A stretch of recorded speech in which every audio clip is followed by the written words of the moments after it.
calendar. Go to our event calendar.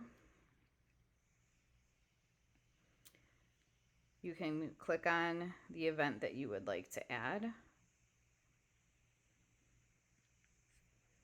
And we have an option here where you can add to Google Calendar or iCal, or Outlook. You just click on that and then it will take you to your calendar to add the event.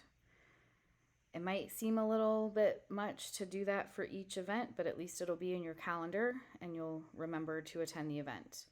As you will see here, the Zoom links are not in the event. You will still need to access the actual Zoom by logging into your account or using the links we send out each day. Our goal is that you can go through and put events on your calendar that you're hoping to attend live, but don't worry. If you miss an event live, you will have access to the recordings.